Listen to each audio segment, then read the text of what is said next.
She's a fashion blogger, model, and entrepreneur. She's amazing. The latest tips on fashion, beauty, wellness, travel, and her lifestyle. And now, here's the founder and creator of Not Basic Blonde, Olasha.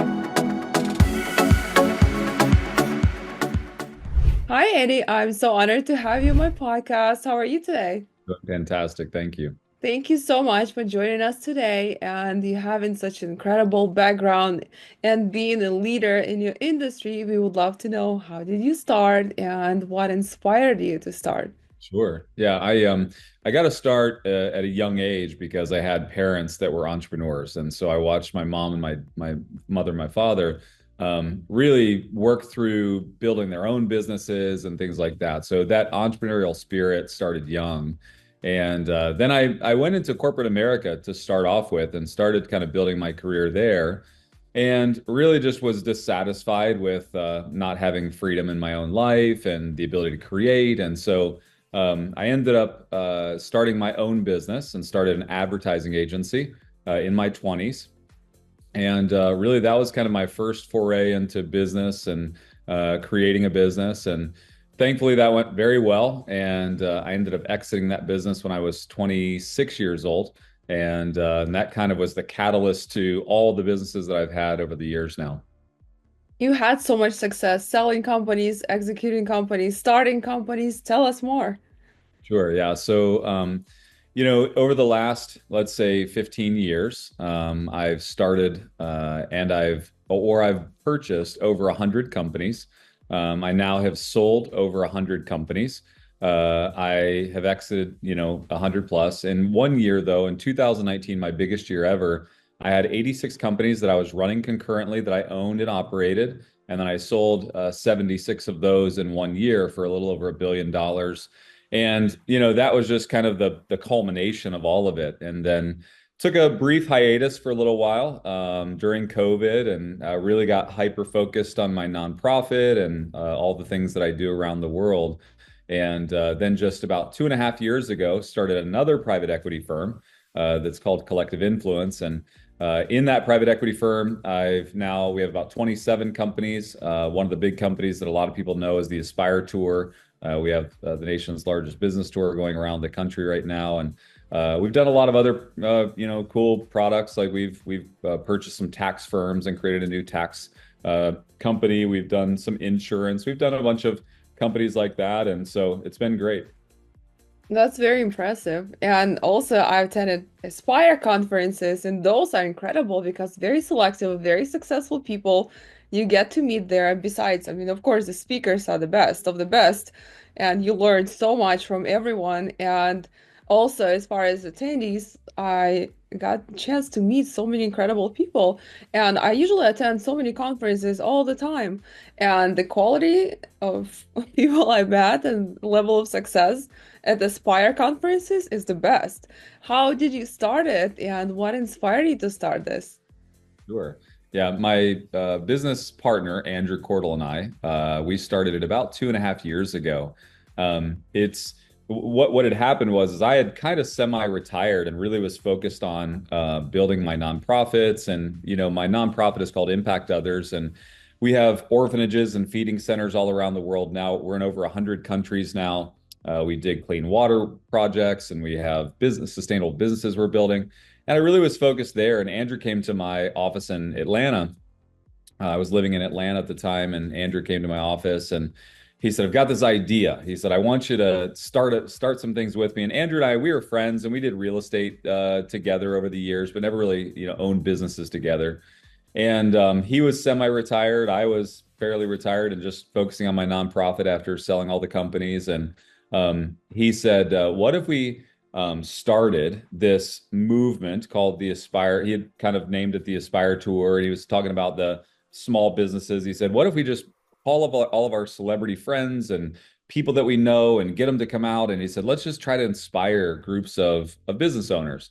And I was really focused on my nonprofit. So I said, "Well, I'll do that on one condition. And that is that we always keep impact as the focus. Like that we don't want to just inspire people, but we want to inspire people, help them get to the next level, but then teach them that it's not just about another house or a dollar or a car or vacation. It's about what impact I make on people, around the world. And so that has been the focus of the Aspire Tour. Is every single Aspire Tour, I kick it off by talking about the nonprofit and how we impact others around the world. And it's been a crazy ride. We started 2.5 years ago, our very first conference. We said we would do one and see how it went. We did Dallas, Texas, and it sold out. And so then we went to Fort Lauderdale, and Fort Lauderdale sold out. Then we went to Denver, and Denver sold out. And so we sold out 3 in a row.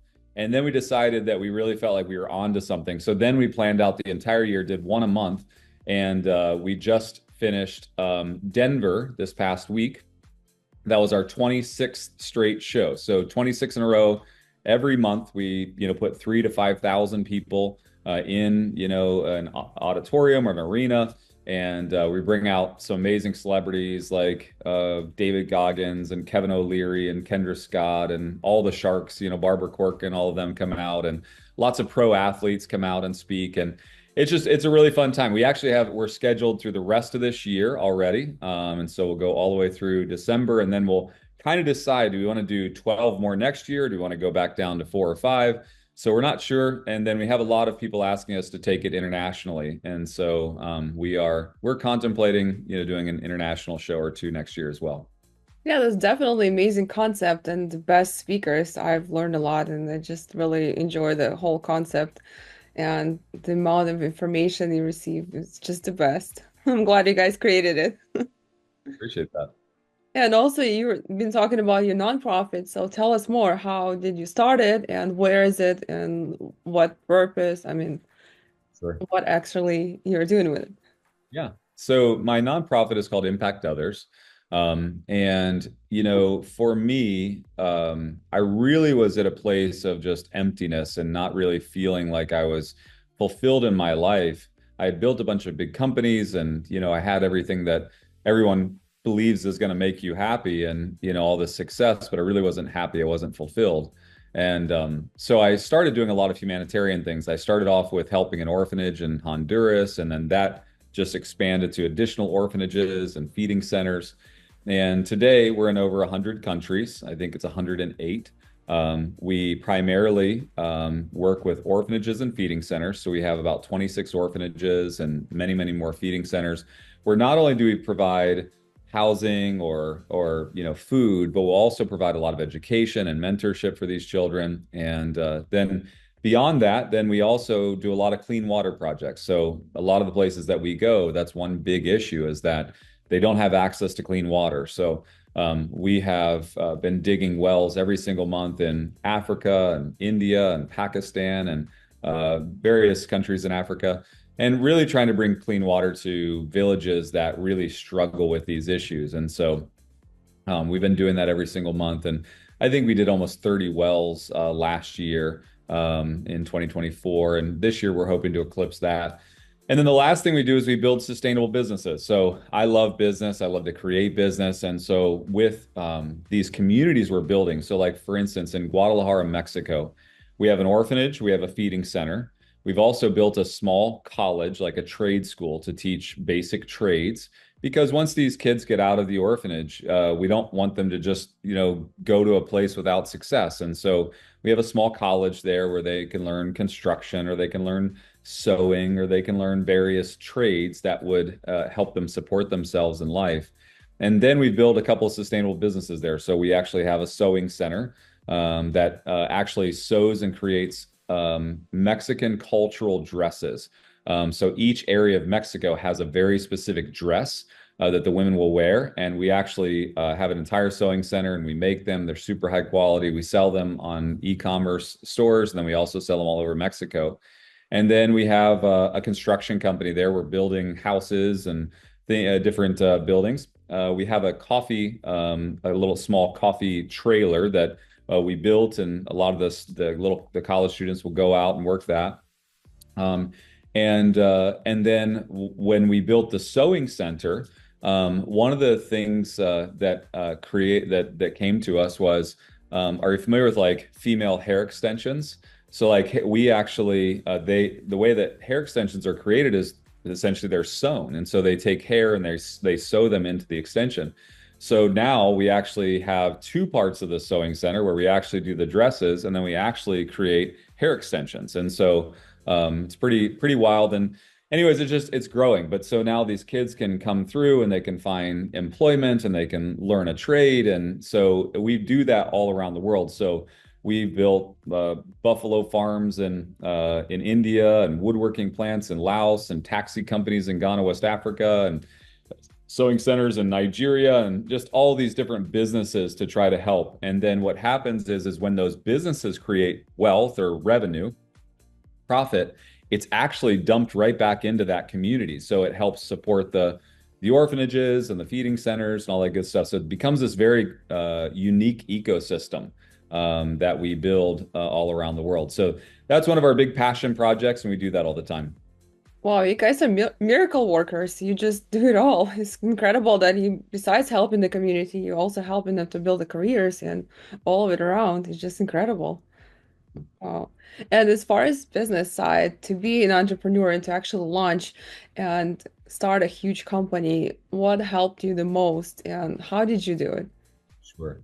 Yeah. So for me, building businesses is my favorite thing to do. I really enjoy building businesses. And I don't just enjoy building business. I enjoy building big businesses. Like it's a lot of fun. I really enjoy it. But the way to build a big business is to have the right foundation. And most people, they have good ideas, they have good products, they have good services, but they don't have the right foundation to grow from. So I use what's called the Empire Operating System that I created to make sure that my businesses all have the right foundation. That way, when they're scaling, they can actually grow to be very, very large. So a lot of the businesses I grow and expand are based on a foundation of systems and processes, knowing what to measure, when to measure it, what to focus on, where to put your resources. Because I believe that business is actually science. Most people, entrepreneurs, treat their business like art, right? Like they're kind of like trying to feel it and try to decide, and it's more about feelings. For me, business is really science. It's where do I put my money? What do I expect with it? What do I measure? What processes do I build to make sure that my people follow? And it's those systems and processes that give me the right foundation for growth. I guess it has to have like a solid structure and then you work to like according the plan. But how do you actually build a structure and strong foundation if someone is new and coming in and trying to kind of scale in business? How would you do it? Yeah. So that foundation really is a few things. And I always say that there's 5 phases of business. You start off in what we call startup. Then you move into phase number 2, which is called perseverance. That's kind of the pre-profit phase. Like you're making a little bit of money, but not always making money. Then you move into viability. Viability is like when your business can stand alone, it can support itself. If you're the owner, you're actually making money. Then you can move into scale. That's when you actually try to see how big you can get it. And then lastly, succession, right? So I sell a lot of businesses because I take them through all 5 phases. So depending on what phase you're in, you have to focus on the right thing. In startup, it's really about making sure the product and services are exactly what the customers want, right? There's a lot of innovation, but you have to settle in on what does the customer want, and you have to be able to deliver it. You get into perseverance, and perseverance is really about efficiency. It's like how can I do this or maximize my output with limited resources? But the goal should be to get to phase 3, which is viability. And so that foundation you're talking about is what I call viability, because I'm not really running a business if a true, business if it's not making money and it's not serving me, right? And I really shouldn't scale a business until it's actually viable. So the foundation of viability is really a few things. Number one, you have to have the right people in the right seats. Having the right people is vital. And that doesn't mean that they're not going to wear lots of hats and they're not going to have to, like in that smaller phase of business, people have to do a lot of different functions. But you have to have the right people in the right seats. They have to have the right attitudes. They have to have the right desires. They have to align with you if you're the visionary leader. The second thing is that you have to be able to fundamentally know your numbers, right? Like, what does it take to be successful? And most people miss this because they just think like, oh, I'm selling this service or I built this product and I make this money. But it's like, but they don't actually know the true numbers. Like, what does it cost to produce the service? What does it cost to build this product? And most people are unaware of how much time they're trading for dollars. And so there's a big equation here that you have to determine, is my time worth what I'm getting in return? So you have to have the right people in the right seats. You have to know your numbers. And then lastly, number three, you have to be able to replicate what you're doing, right? Like we call these single points of failure. When if I removed one person out of the business, the whole thing fails, right? So you have to build something that's replicatable. I have to be able to cross-train my people. I can't have one single source of failure. So I have to eliminate the single sources of failure in my business. So once I do those three things, then usually I've got the right foundation that then I can scale from. That's amazing. And also, many businesses do require a lot of capital to start with, and some businesses don't. And what do you think? Do you actually need a lot of capital to start, or there is like cost-effective, less cost businesses? Yeah. I would rather someone bootstrap their business to start because oftentimes if you take capital and businesses take money, right? It takes money to make money. But I say start with as little capital as possible. Be efficient because if you can learn to be successful with little money, you'll be so much more successful when you have lots of money. Oftentimes when people raise money, like I get that all the time. People come in, they pitch me on their business idea and they say, "Will you give me money to start this?" And I always say, "You start it, and if you can show me some level of success, I'll invest in your success. I don't invest in your ideas, I invest in your success." So, like as an investor, I want them to have their own skin in the game. I want them to have their own money. And even if they're just having a little success, then I at least know that their whatever they invested at least has that little success. That way, when I invest, it can go to a lot of success. And so I say start small. What happens is in this kind of venture capital world where everybody goes out and they raise capital, there's a lot of bad business practice when you have a lot of money, right? I've spent a lot of time in that world, and there's a lot of my friends are in that world, and a lot of them, because they have the money, they're just playing business. They're not really doing business because that money allows them to operate without the right controls and systems and framework because they don't have to. They have capital, and so they can kind of do a lot of bad things, right? They can have a lot of bad activity, but the capital kind of covers all their sins. So I say start small with little amounts of capital. Then if once you prove that concept, then go get capital.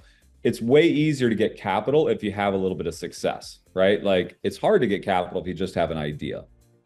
Yeah, definitely when you can prove I mean, when you can prove yourself to others and show the numbers and show results, definitely anyone would like to invest in the business that is making the progress.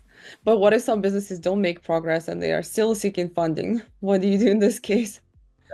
I don't invest in them. If they're not making progress and they're still seeking funding, I don't typically invest. There are people that will, and they've got a different model than me.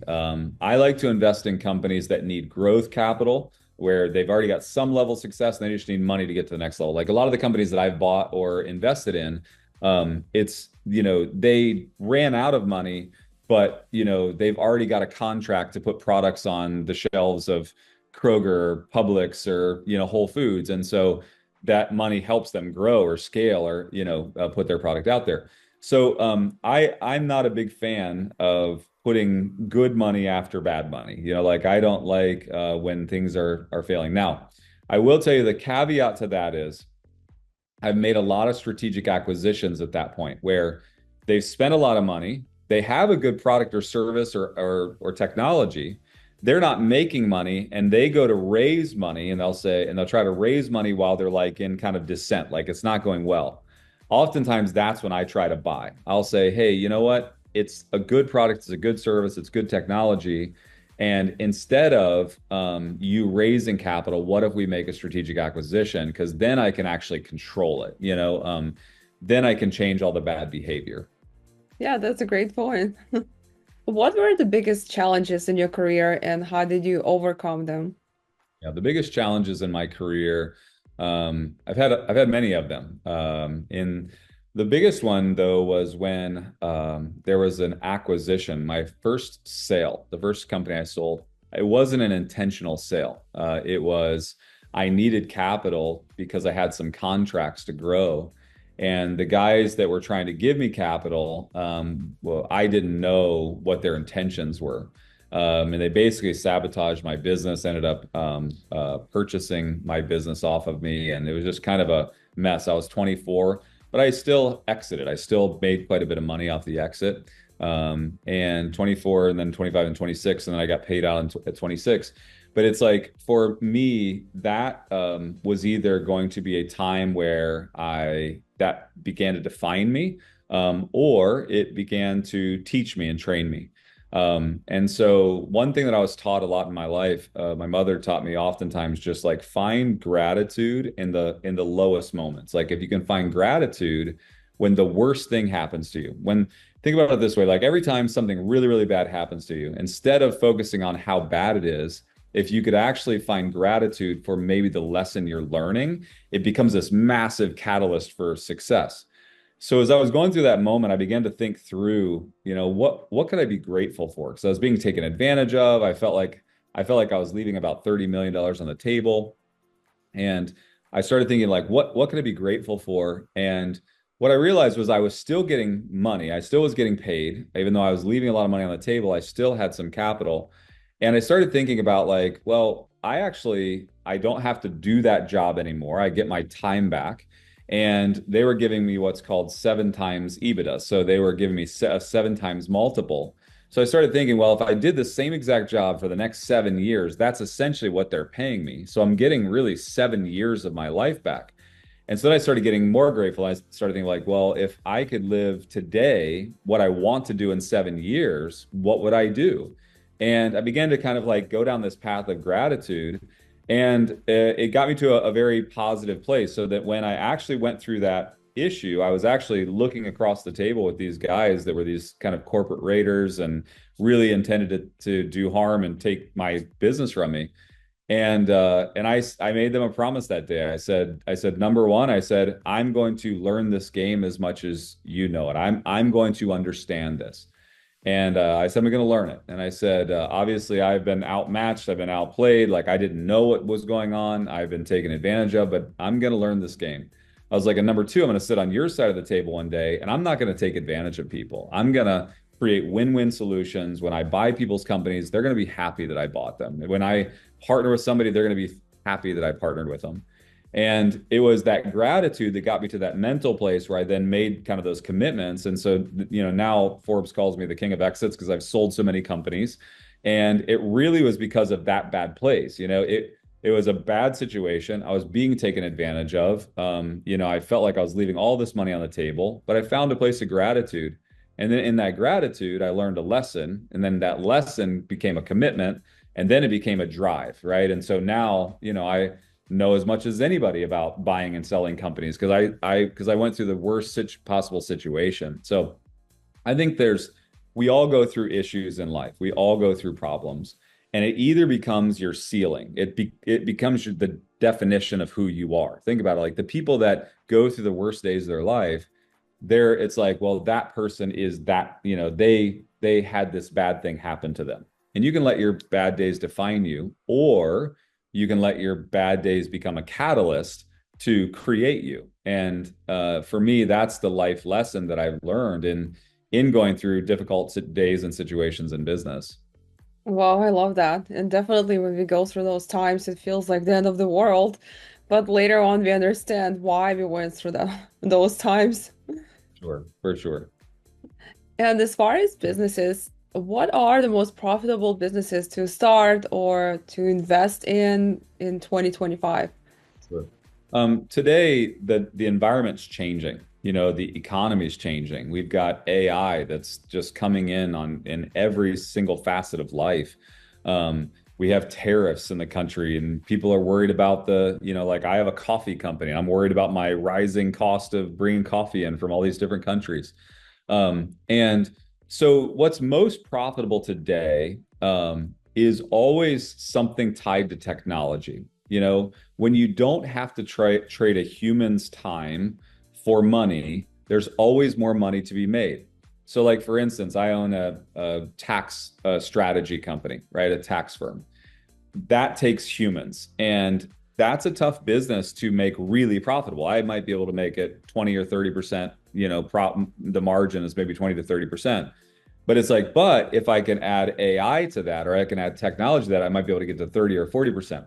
So it's not necessarily the type of business, it's businesses that are efficient and we use technology to create massive value. So the most lucrative businesses today are the businesses that we need every single day, right? Tax firms, insurance, financial planning. These businesses are really, really profitable. But if you put technology on them, then they're exponentially more profitable. So I wouldn't necessarily point somebody down like, well, it's only over here in whatever business you want to put out there. But it's like, I think what it is it's any business that understands how to leverage technology can become extremely profitable.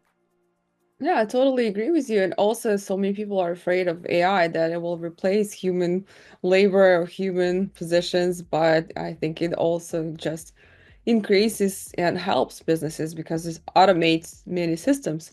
Right. Yeah, AI is a great tool, and AI is not going to replace jobs. I believe AI is going to give humans an elevated experience in their job.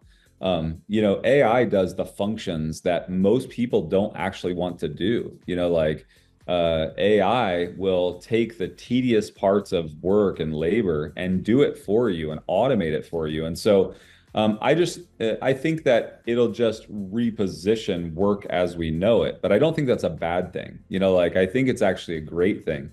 Anytime, it would be something similar to, my grandparents who, didn't have cell phones. It's like they might have thought, well, man, cell phones are going to take away human, jobs. It's like, no, it didn't. Just enhanced our experience. It made business that much faster. AI is going to do the same thing. Yeah, I think so too. And also, what do you think as far as economy? Of course, we can only predict, but we don't know for sure.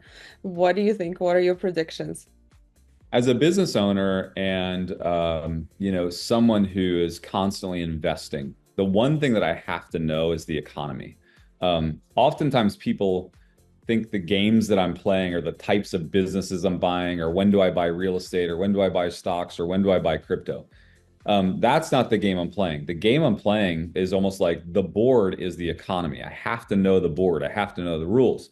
So I'm constantly watching the economy. I'm constantly talking to chief economists. I talk a lot to a lot of different people throughout my week that help me understand where the economy is going.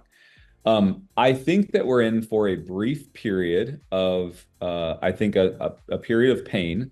But I think that pain is actually going to bring even better results. Like I do actually believe that some of the kind of rhetoric and thought processes behind the tariff structuring and our tax structuring, it's going to bring some short-term issues. It's going to cost more money. Like, and I have businesses that's going to cost more money. It's going to cost me 10 to 20% more money, or to get my green coffee into the US, to roast it, to go to all my coffee stores and locations. It's going to be a brief moment of pain. But I also believe that what's going to happen is that there's going to be a repositioning of who we do business with and how that business is done. And I think that close to the end of the year, I think you're going to see the economy actually start to go. And here's why. Because however the housing market goes, the rest of the economy follows. Well, today we're 3 million homes underbuilt in the United States. If we had 3 million affordable houses, they would be bought immediately. That's how much housing we need in the US that's just not there on the market. And so because of that, it's going to continue to drive demand. And when you drive demand, it's always going to drive at least some pricing increases. And I really feel like if we lower interest rates just slightly, you're going to see a big growth period for real estate. And so I'm a little bit opposite of most people. Most people feel like real estate is going to lessen here in the next 6 to 12 months. I actually think we're going to have a short period of flattening in real estate. Then I think it's actually going to go up.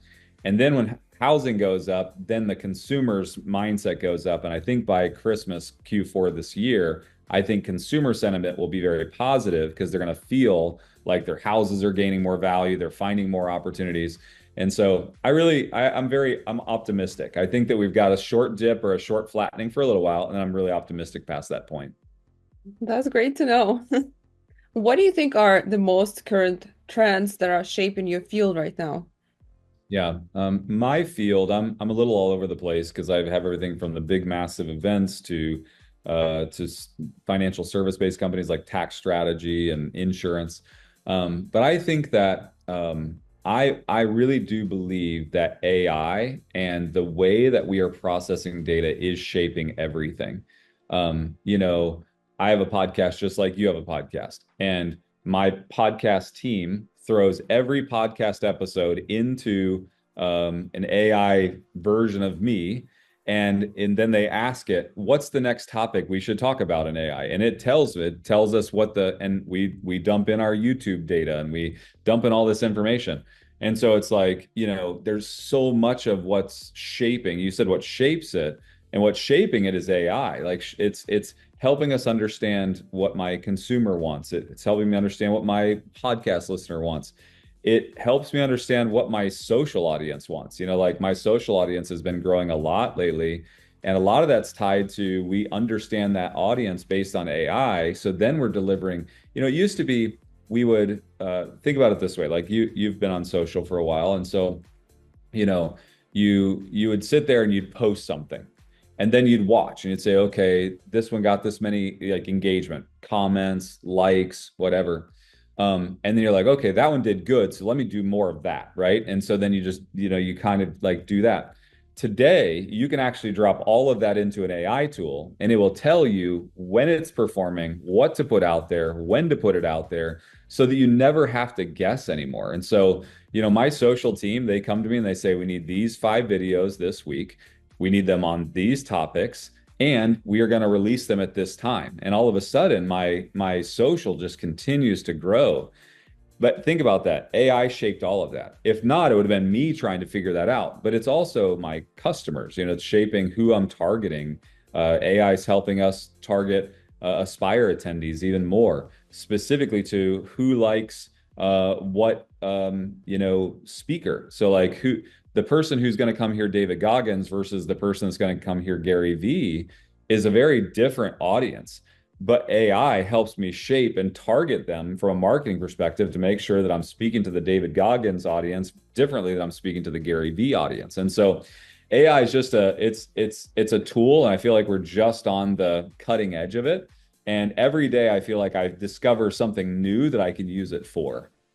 Yeah, AI is definitely helpful right now with all the things, even like ChatGPT and all of it is just incredible. And what do you think are the top qualities or skills entrepreneurs should have? Yeah, I think about that a lot because I invest in so many entrepreneurs and I help and I'll oftentimes mentor or give you know, a word of advice to an entrepreneur.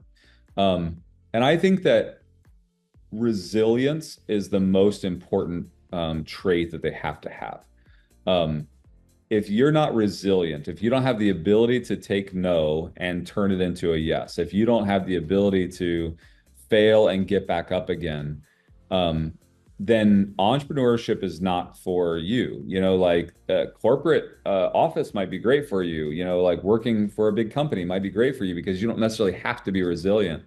But as an entrepreneur, in order to the entrepreneur's success journey is a pattern of failures that you turn into lessons, and those lessons turn into successes. It's always failure, you know, learn, lesson, then actually succeed.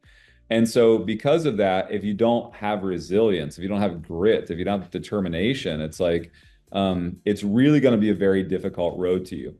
Oftentimes I'll get asked on podcasts or, you know, TV interviews or whatever it is, and they'll ask me, you know, tell me about some of your failures.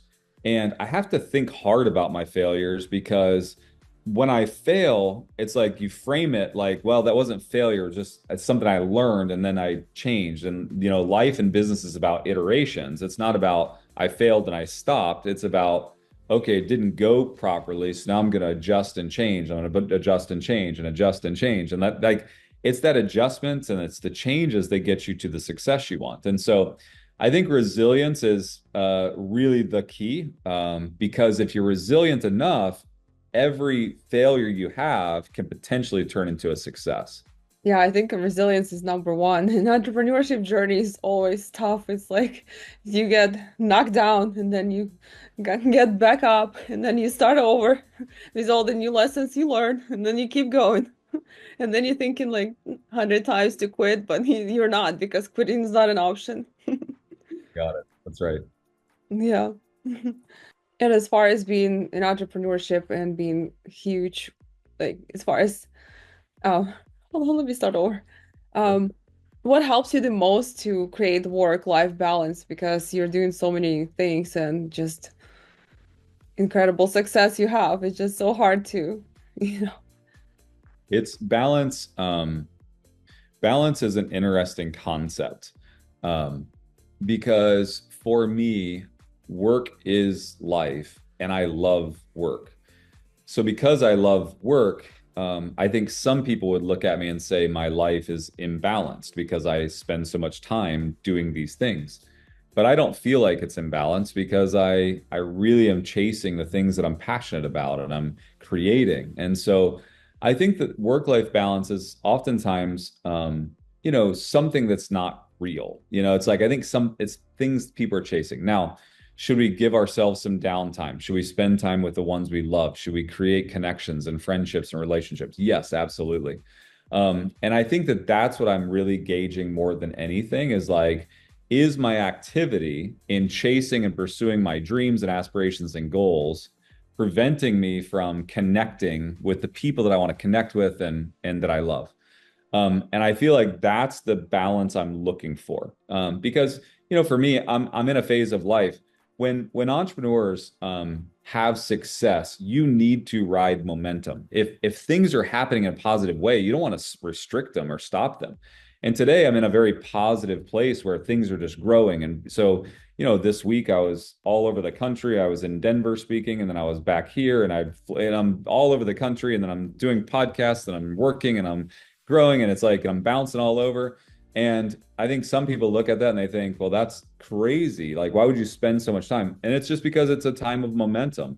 But what I'm really gauging, because, I'm in a phase of life where I have a lot of energy to give and I've got a lot of experience that I can pull from. But I want to make sure that I leave that space to connect with the people that I want to connect with. I don't really think about like, well, how much I literally live at the beach and I never go to the beach. It's like it's right there and I never go, but I don't gauge my life of like how much time did I go to the beach and how much time did I work. I can go to the beach anytime I want to. It's like, but I love what I'm doing when I'm building, and that gives me more energy than going and sitting at the beach.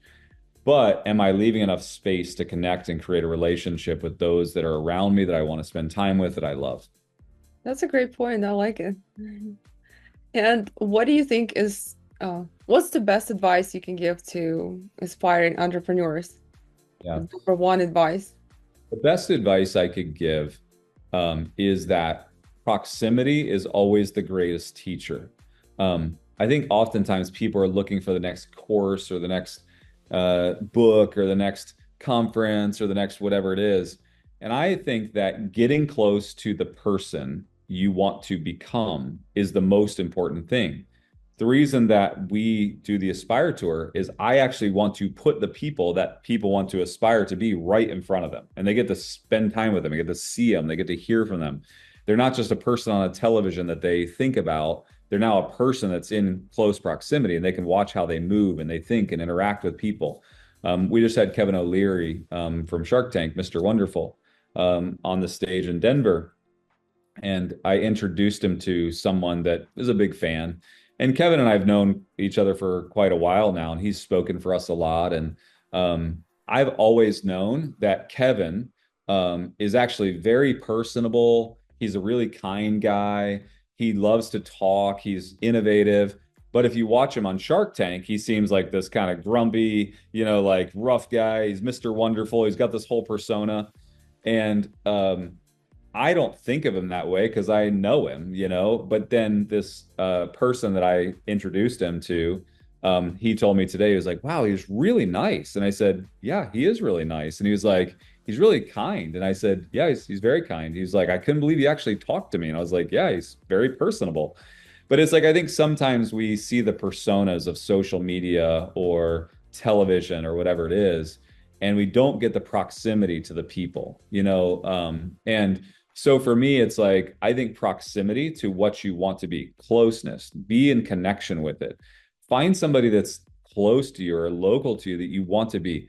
Most of us settle, entrepreneurs settle with being around all the people that are doing less than what they do.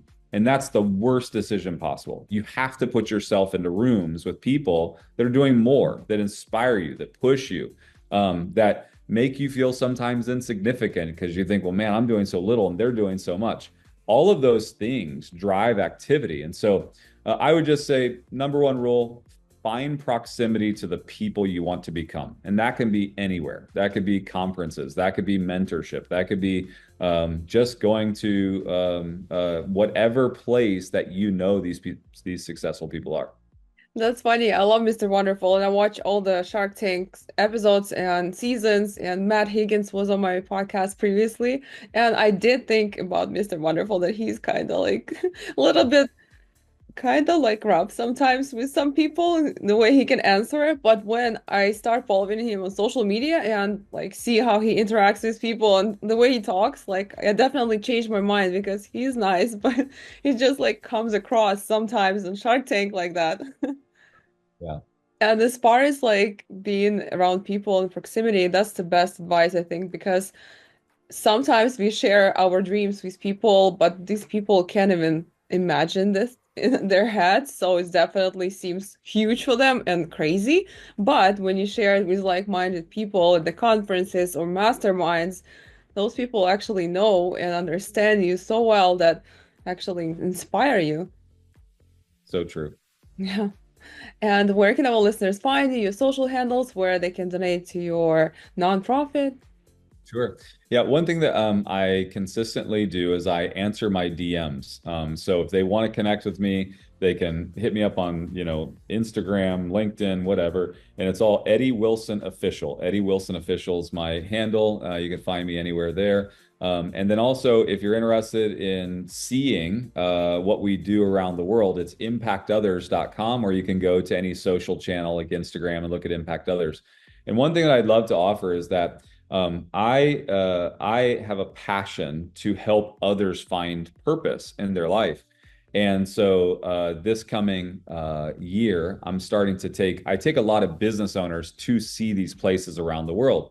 And I'm actually starting to take some influencers as well, because what I want to do is just expand this idea that our reach and our impact should be so much greater than what's just in front of us. We should be impacting those that they can't necessarily do for themselves and make a better life for them. So yeah, check us out at impactothers.com or reach out to me at Eddie Wilson Official.